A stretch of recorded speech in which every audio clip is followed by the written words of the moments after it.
David Shaw here with another off-the-record story. If you want to learn more about Washington, D.C., come visit my site, offtherecordtours.com. Let's go. All sorts of folks are buried here at Arlington Cemetery, including some rather accomplished actors.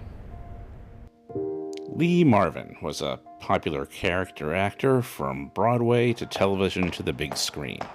He was in numerous movies, including The Dirty Dozen, and had an Academy Award-winning performance in Cat Ballou. Because when a gunfighter around, trouble just naturally stay away, huh? He served in the 4th Marine Division in World War II.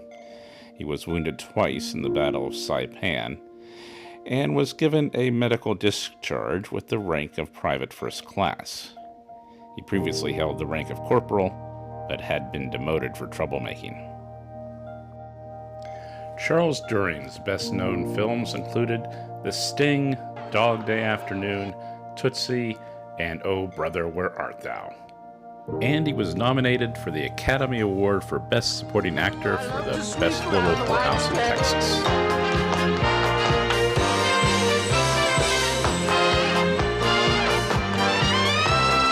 Not let's swap and lead the people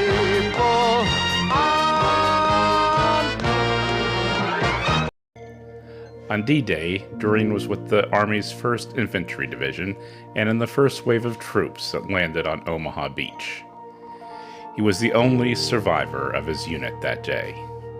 After being wounded by a German anti-personnel mine, he spent 6 months recovering and then was assigned to the 100th Infantry Division and participated in the Battle of the Bulge.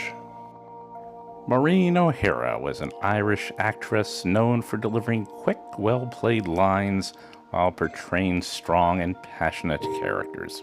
So you can talk. Yes, I can, I will, and I do.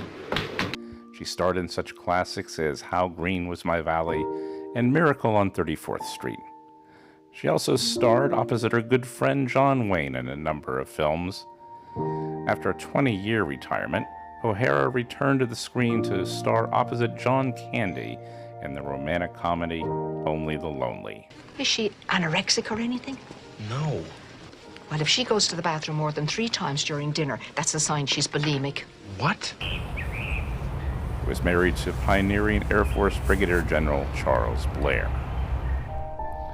There are also a number of accomplished writers that were buried here at Arlington, and we're going to explore them in a future episode.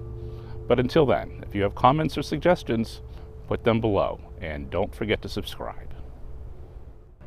Well, I hope you enjoyed that off-the-record story.